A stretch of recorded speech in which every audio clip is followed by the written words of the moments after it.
பிரியாணி எப்படி செய்யலாம்னு பார்க்கலாம். அடுப்பு ஆன் பண்ணி ஒரு பேனில் எண்ணெய் ஊற்றிக்கலாம். நல்லா காஞ்சிடுச்சு.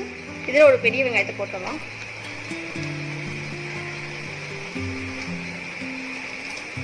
வெங்காயத்தை நல்லா வதக்கி எடுத்துக்கலாம்.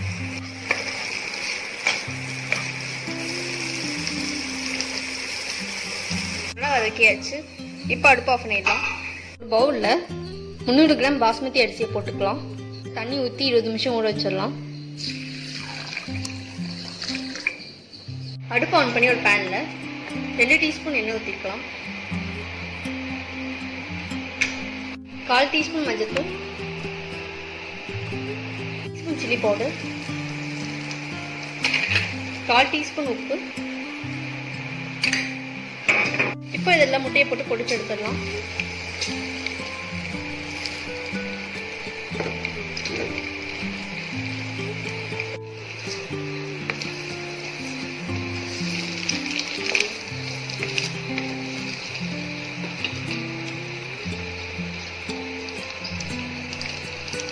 நல்லா ரோஸ்ட் ஆயிடுச்சு.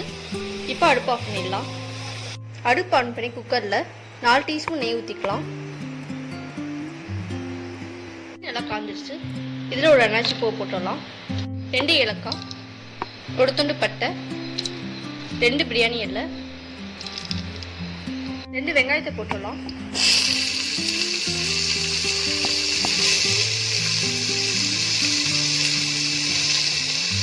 நல்லா வதக்கிக்கலாம்.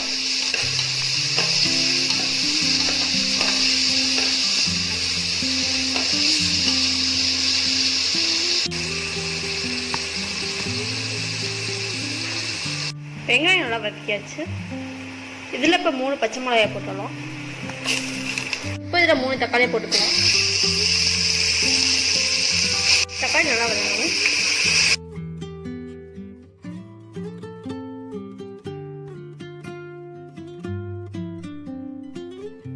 தக்காளி நல்லா வதங்கிடுச்சு. இப்போ இதில் 1 டீஸ்பூன் இஞ்சி பூண்டு பேஸ்ட் போட்டுக்கலாம். 1 teaspoon garam masala, 1 teaspoon, 1 teaspoon chilli powder, 1/4 teaspoon உப்பு, 1/2 கப் தயிர்,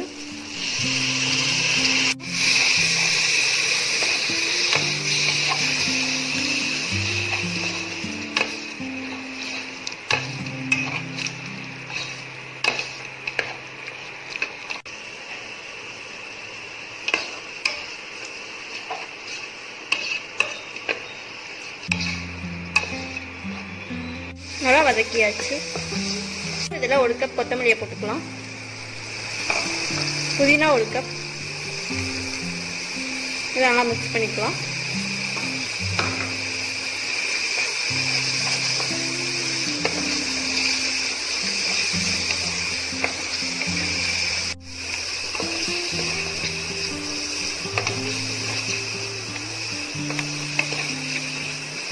இப்போ இதில் ஊற வச்ச பாஸ்மதி அரிசியை போட்டுடலாம்.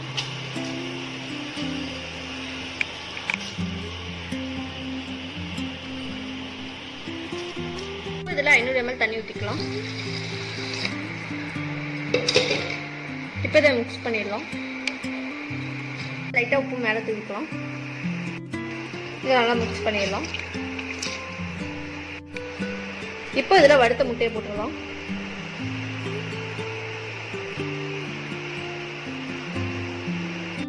கொஞ்சம் புதினா லைட்டாக மேலே தூவிக்கலாம். இப்போ இதுக்கு மேலே வறுத்து வச்ச வெங்காயத்தை தூவிடலாம்.